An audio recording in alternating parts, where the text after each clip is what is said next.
बंधन arrange bride of CEO part 7। कांच के टेबल से टकराने की आवाज़ पूरे हॉल में गूंज उठी थी, जैसे किसी ने अचानक सन्नाटे को बीचों बीच तोड़ दिया हो। कुछ पल के लिए हवा भी ठहर गई थी और सबकी नज़रें उस दिशा में घूम गई थीं जहाँ से आदित्य की आवाज़ आई थी।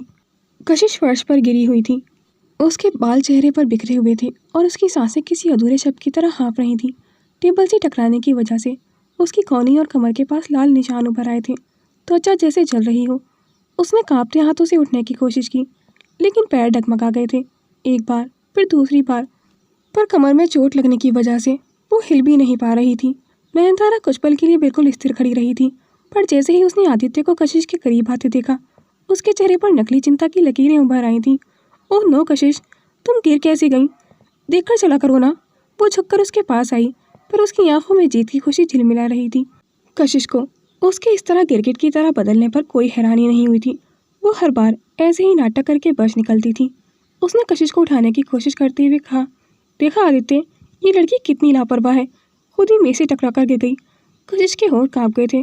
उसने डर से तड़प कर अपने लोअर लिप को बाइट कर लिया था। उसकी आंखों में आंसू की परत थी। वो चाहती थी कि आदित्य को बताए कि नयनतारा ने उसे धक्का दिया था, लेकिन फिर ये सोचकर चुप रह गई कि जब उसके नाना जी ने ही उसकी बात पर यकीन नहीं किया, आदित्य तो फिर भी उससे नफरत करता था, वो क्यों ही उसकी बात पर यकीन करेगा। और कशिश की नज़र में आदित्य का पहला प्यार नयनतारा थी। आदित्य की नज़र दोनों पर थी।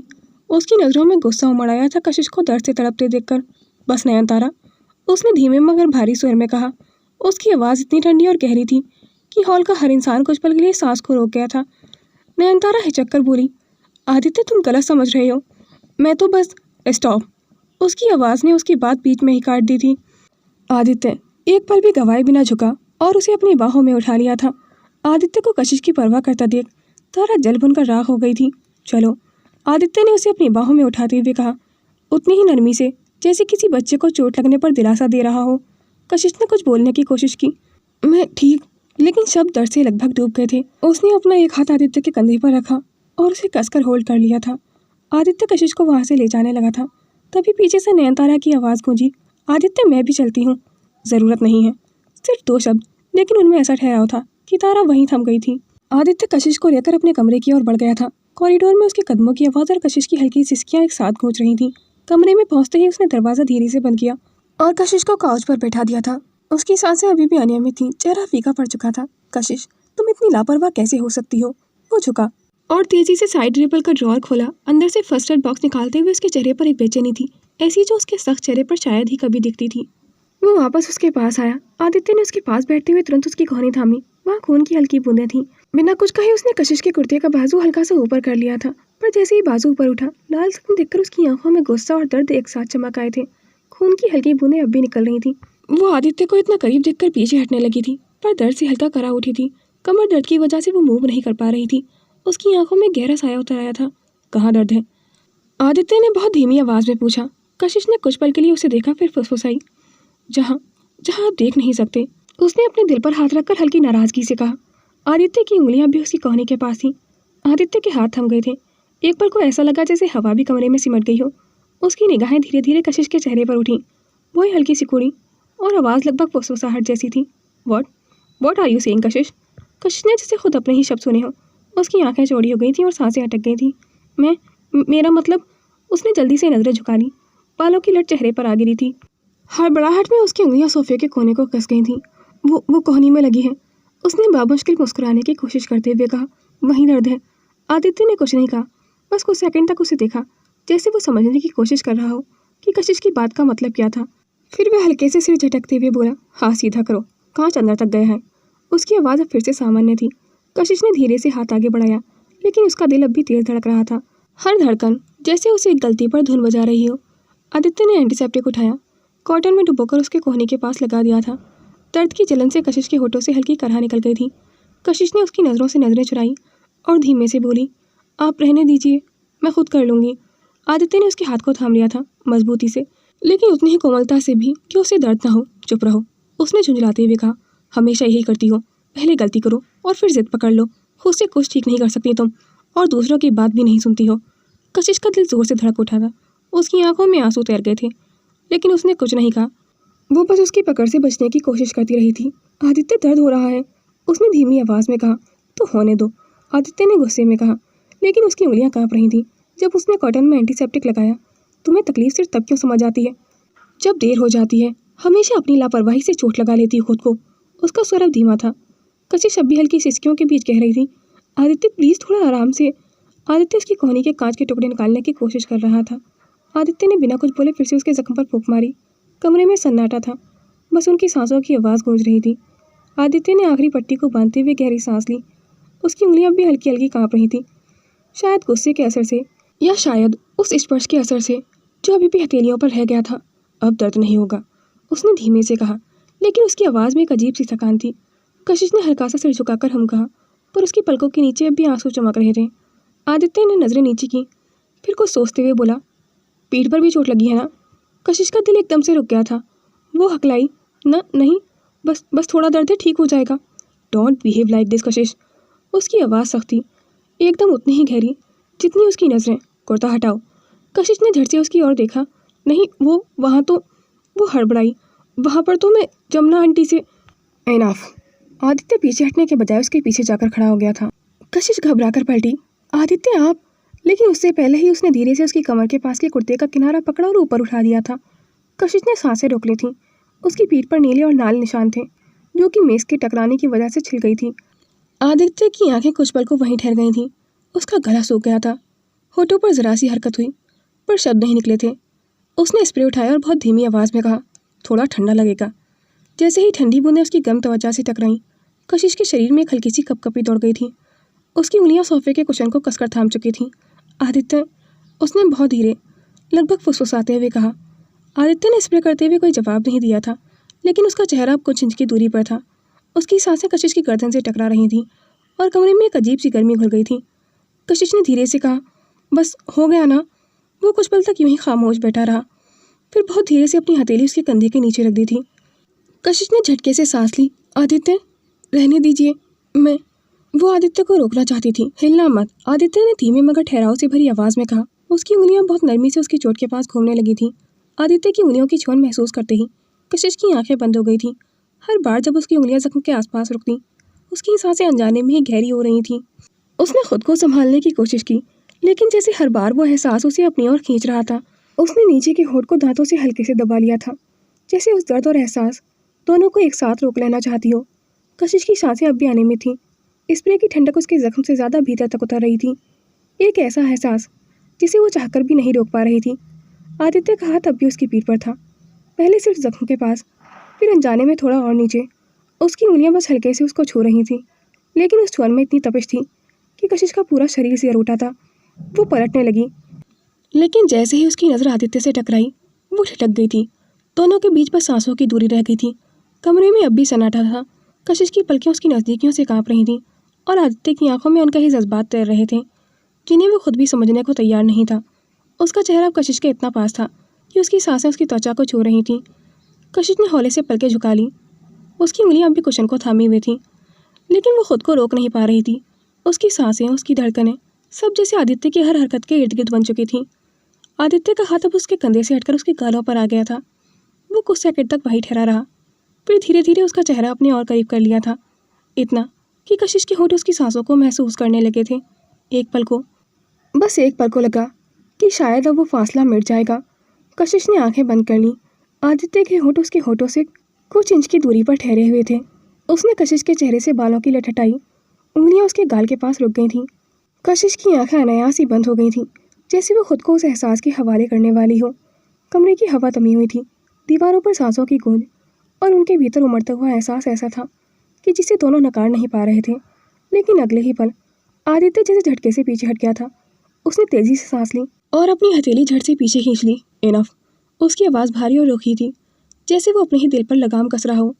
कशिश भी झटके से पलट कर बैठ गई थी। उसकी सांसें अब भी तेज थीं, दिल की धड़कनें जैसे कानों में बज रही थी। वह कुछ बोलना चाह रही थी, पर शब्द उसके गले में ही अटक गए थे। उसने हकलाकर कहा, मैं तो बस। पर आदित्य ने उसकी ओर देखा भी नहीं था, बस नज़रें दूसरी तरफ टिकाए रखी थी। कशिश ने गहरी सांस ली और ख़ुद को समेटते हुए बोली, वो दर्द हो रहा था, बस इसलिए। उसकी आवाज़ बहुत धीमी थी, लेकिन काँप रही थी। इसलिए मैंने बस आंखें आदित्य ने उसकी बात बीच में ही काट दी थी। बस ज़रूरत से ज़्यादा सोचने की आदत छोड़ दो। उसने बैंडेज और स्प्रे उठाया और फिर वापस ड्रॉअर में रख दिया था। वो कुछ पल तक यूँ उसे देखता रहा, फिर धीमे मगर ठंडे लहजे में बोला, ये मत समझना कि मैं तुमसे प्यार करता हूँ। कशिश को ऐसा लगा जैसे किसी ने उसका दिल मसल दिया हो। वैसे उसकी आंखों में हैरानी फैल गई थी। बस दादाजी की वजह से तुम्हारा ख्याल रखना पड़ता है। आदित्य के ये शब्द कमरे की हवा में गूंजकर जैसे दीवारों से टकरा गए थे। कशिश ने कुछ नहीं कहा, वो बस अपनी आंखें झुकाकर बैठ गई थी। उसके होंठ हल्के से कांप रहे थे लेकिन आवाज़ नहीं निकली थी। आदित्य ने गहरी सांस ली। उसके दिल की धड़कनें 200 की स्पीड से चल रही थी। वो दरवाजे की तरफ बढ़ा, लेकिन जैसे किसी अदृश्य बोझ ने उसके कदम रोक दिए थे। वो पलटा और धीमी मगर सख्त आवाज़ में बोला, देखो कशिश, जो उस वक्त हुआ वो सिर्फ एक पल की गलती थी, तो तुम उसका कोई मतलब मत निकालना। मेरे लिए वो कुछ भी नहीं था। लेकिन वो ये सब उसकी आंखों में देखकर नहीं बोल पा रहा था। वो जैसे खुद से बहस कर रहा था, खुद को साबित कर रहा था। वो सफाई देना चाहता था, खुद को समझाना चाहता था कि वो कशिश से प्यार नहीं करता। मैं तुम्हें चोट लगी नहीं देख सकता, बस इसलिए मदद की, बस इतना ही। ये मेरा फ़र्ज़ था, और फ़र्ज़ का मतलब समझती हो ना तुम। उसकी आवाज़ भारी थी। वो पल भर रुका, फिर लगभग फुसफुसाते हुए बोला, तुम ये मत सोचना कि मैं उस तरह से तुम्हारे बारे में सोच भी सकता हूँ। कशिश ने सिर उठाया। उसकी आंखों में नमी थी, लेकिन उसमें कोई सवाल नहीं था। कशिश ने धीरे से नरम आवाज़ में कहा, जी मैं जानती हूँ कि आप मुझे पसंद नहीं करते। आपने नाना जी के एहसान का बदला चुकाने के लिए मुझसे शादी की है। लेकिन कशिश को बार बार आदित्य का यूँ उसे कन्फ्यूज़ करना अब हर्ट कर रहा था। आदित्य की आंखें उसकी तरफ ठहरी थीं, लेकिन कशिश ने अपनी नज़रें झुका ली थीं। वो अपने आंसुओं को रोकने की कोशिश कर रही थी, जाने अनजाने ही सही, पर कशिश का दिल आदित्य के लिए धड़कने लगा था। आदित्य ने एक नज़र कशिश को देखा और धीरे से बोला, ठीक है, तो अब तुम आराम करो, और फिर बिना कुछ कहे कमरे से बाहर चला गया था। कशिश वहीं ठहरी रही। आदित्य के जाने के बाद कमरे में अचानक खालीपन छा गया था। उसने पास रखा कुशन कसकर गले से लगा लिया और चुपचाप रोने लगी थी। उसे अपनी चोट से ज़्यादा दर्द अपने दिल में महसूस हो रहा था। कमरा अब सिर्फ उसकी सिसकियों की आवाज़ से गूंज रहा था। वहीं दूसरी तरफ नयनतारा अपने कमरे में थी, लेकिन उसकी नज़रों में आदित्य का गुस्सा और उसकी कशिश के लिए परवाह झलक रही थी। आदित्य ने कैसे कशिश को अपनी गोद में उठाया था और कमरे तक ले गया था, ये सोचकर ही उसकी धड़कनें तेज़ हो गई थीं। गुस्से और नफरत का सैलाब उसके अंदर आग की तरह फैल गया था। ये कैसे हो सकता है? वो मेरा आदित्य है, और वो उसे अपनी गोद में उठाकर ले गया। उसने अपने हाथों में बाल फंसाए और वो पहले ही अपने कमरे को तहस नहस कर चुकी थी। नयनतारा की आंखों में आंसू भी थे, पर ज़्यादा गुस्सा था। उसका दिल कह रहा था कि अब बस, और किसी भी कीमत पर वह कशिश और आदित्य को एक साथ बर्दाश्त नहीं कर सकती थी। 10 सालों से जो सपना उसने देखा था, आदित्य की पत्नी बनना, वो सब अचानक धुंधला सा लगने लगा था। वह जब से 16 साल की थी तब से आदित्य को प्यार करती थी। उसने ज़ोर से चिल्लाया, मैं कल दिवाली पार्टी में तुम्हें अच्छे से सबक सिखा कर रहूँगी। अगली सुबह कशिश की पलकों पर अभी भी रात की नमी थी। उसने धीरे से आंखें खोली। हल्की सी धूप पर्दों के बीच से कमरे में उतर रही थी। कुछ पल के लिए उसे समझ ही नहीं आया कि वो कहाँ है, क्योंकि वो कमर दर्द की वजह से काउच पर ही सोई थी और अब बेड पर थी, वो भी आदित्य के ब्लैंकेट में। उसने करवट बदली तो आदित्य ड्रेसिंग एरिया के पास खड़ा हुआ था। सफ़ेद शर्ट के बटन बंद कर रहा था। वो शांत था, पर उसके हर हाव भाव में एक अजीब सी बेचैनी थी, जैसे रात की बातों को उसने कहीं गहराई में दफना दिया हो। कशिश सीधी होकर बैठ गई थी। तभी आदित्य ने उसकी ओर देखा, बस एक पल के लिए, फिर बिना कुछ कहे साइड टेबल से वॉच उठाई और पहनते हुए बोला, इवनिंग में रेडी रहना, मुझे तुम्हें शॉपिंग पर ले जाना है, दादाजी के कहने पर। कशिश ने कुछ कहने के लिए मुँह खोला, पर आदित्य ने बीच में ही उसकी बात को काट दिया था। उसने अपने कफलिंग लगाते हुए कहा, अपने दोस्तों को भी इनवाइट कर सकती हो दिवाली पार्टी में। कशिश ने हल्की सोच भरी निगाहों से उसे देखा, फिर धीमे स्वर में बोली, आपको नाना जी के सामने प्रिटेंड करने की कोई ज़रूरत नहीं है। मैं उन्हें कह दूंगी कि मुझे चोट लगी है, इसलिए आपके साथ नहीं जा सकती। वो आपको फोर्स नहीं करेंगे कि आप मुझे शॉपिंग पर लेकर जाएं। आदित्य वहीं रुक गया था। उसकी उंगलियां घड़ी के स्ट्रैप पर जमी हुई थीं। वह बिना उसकी तरफ देखे धीरे से बोला, तुम्हें जो कहना है वह बाद में कहना। मैंने कहा ना, इवनिंग में तैयार रहना, मैं वेट नहीं करता किसी का भी। इतना कहकर वो मुड़ा और कमरे से बाहर चला गया था। कशिश कुछ पल तक वहीं बैठी रही, अपने दिल की धड़कनों को संभालती हुई। उसे समझ नहीं आ रहा था कि जो आदमी उसे ठीक है कहकर चला गया था, वही अब उसकी हर बात पर अपना हक क्यों जता रहा था। कमरे में अब सिर्फ उसकी सांसों की आवाज़ थी।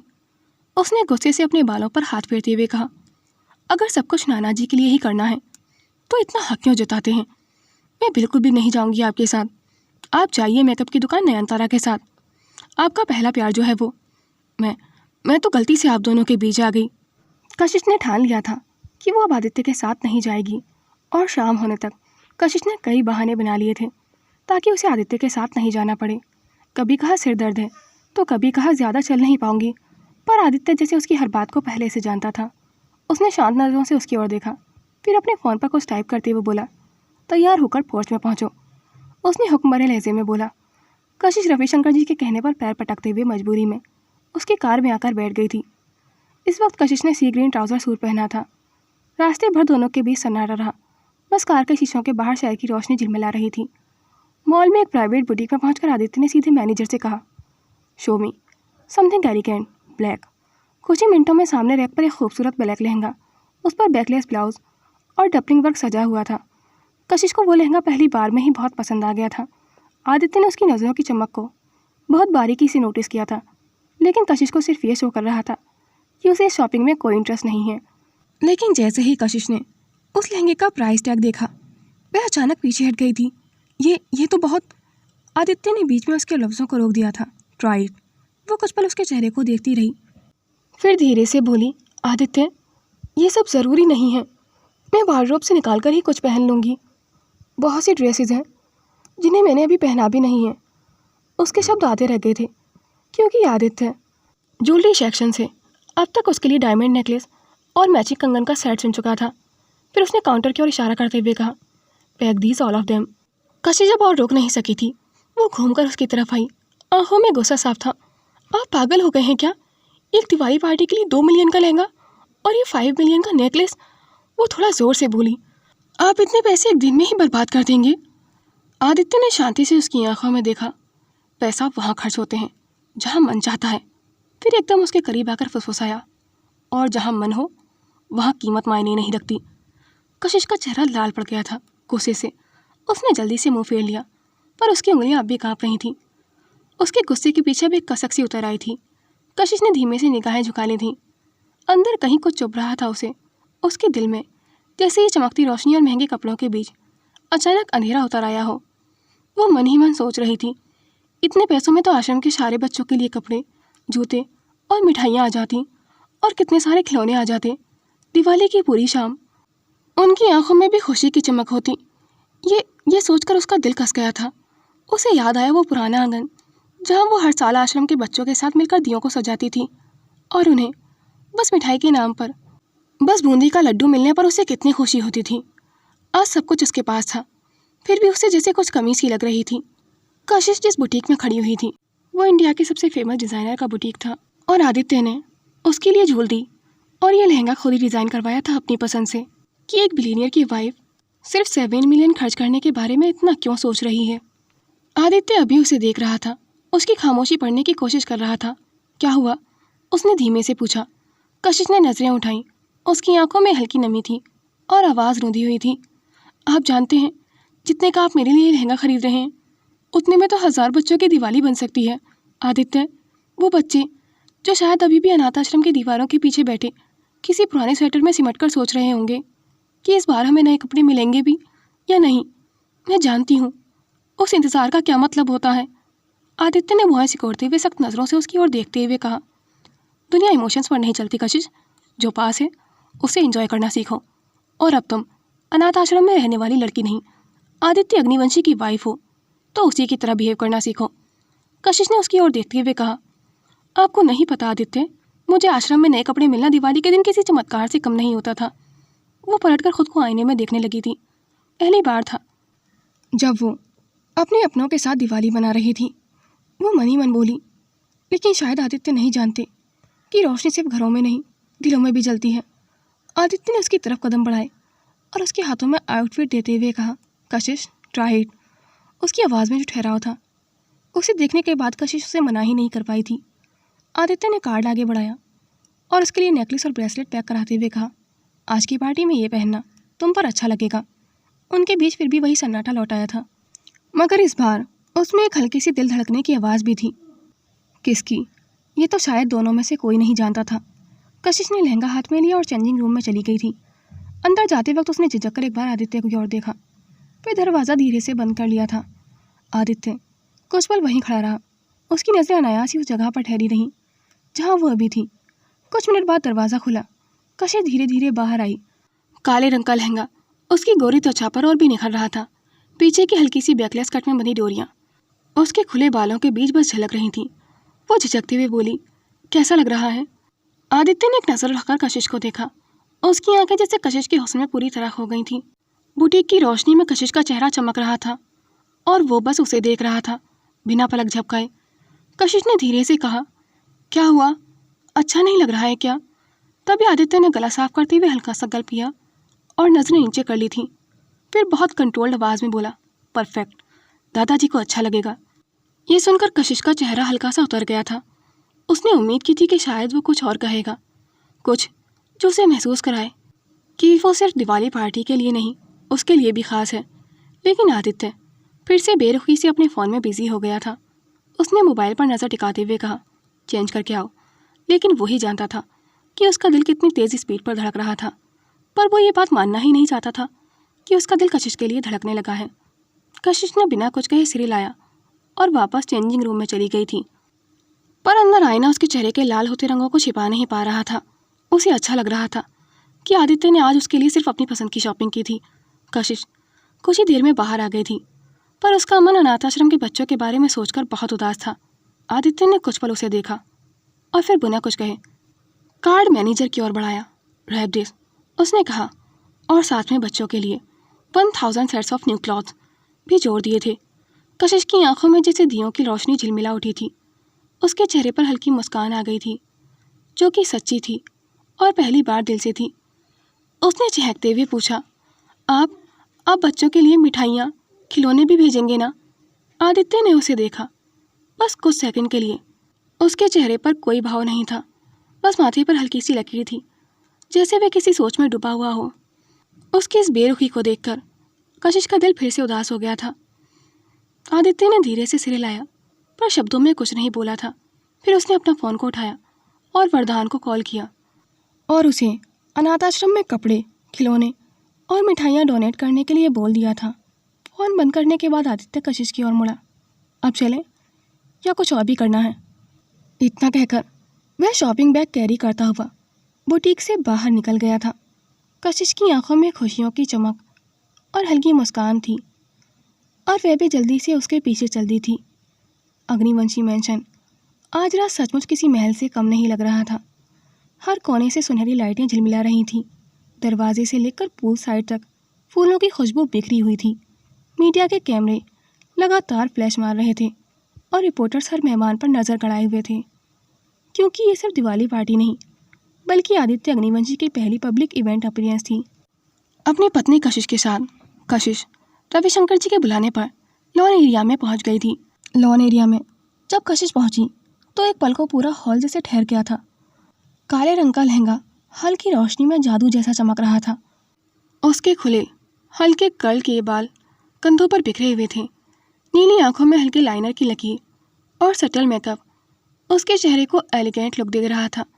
उसने दुपट्टा दोनों हैंड पर होल्ड किया हुआ था और उसके गले में डायमंड नेकलेस, जिस पर आदित्य और कशिश के इनिशियल के कट वर्क में उसे डिज़ाइन किया गया था।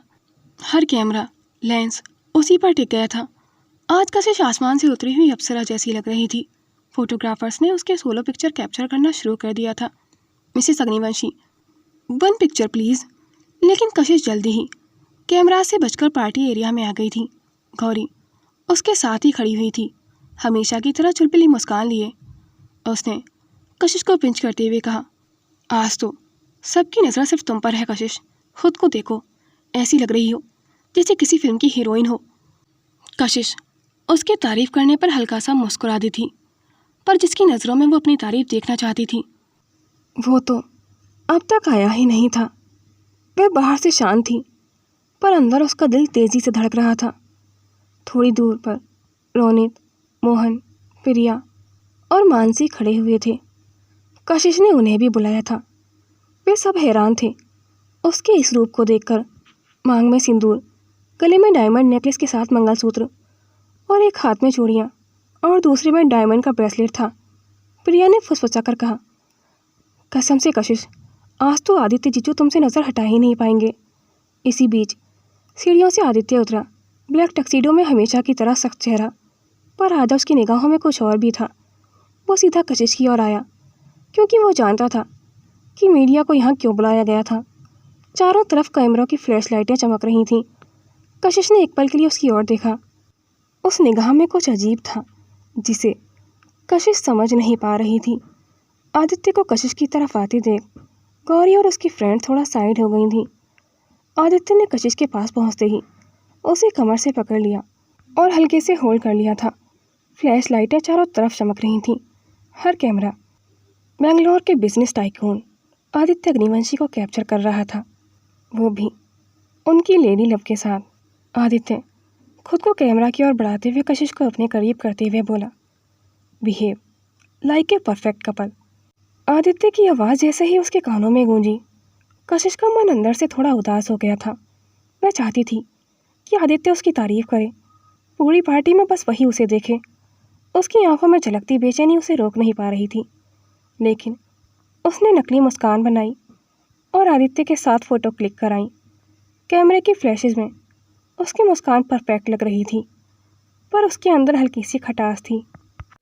फ़ोटोशूट खत्म होते ही कशिश गुस्से और उदासी को समेटते हुए एक कॉर्नर में चली गई थी। उसकी निगाहें खालीपन में खोई हुई थीं। उसी वक्त रोनित, मोहन और नयनतारा का भाई अभिनव उसके पास आ गए थे। रोनित उसकी तरफ झुकते हुए मुस्कुराया, क्या हुआ कशिश, तुम उदास क्यों लग रही हो? कशिश ने झूठी हल्की मुस्कान दी, नहीं मैं उदास तो नहीं हूँ, बस इतने सारे लोगों से मिलकर थोड़ा थक गई हूँ। इतनी देर से नाना जीना किसी न किसी से मिलवा ही रहे हैं। रोनित ने उसके बालों से पत्तियाँ हटाईं, जो कि शायद लोन एरिया में लोगों से मिलते वक्त उसके सिर पर गिर गई थीं। रोनित उसके करीब आया और हंसते हुए बोला, तुम आज बहुत गॉर्जियस लग रही हो इस लुक में, जस्ट लाइक ए फेरी। कशिश ने उसकी बात सुनकर हल्का सा मुस्कुरा दिया था, पर अंदर से उदासी अभी भी वही थी।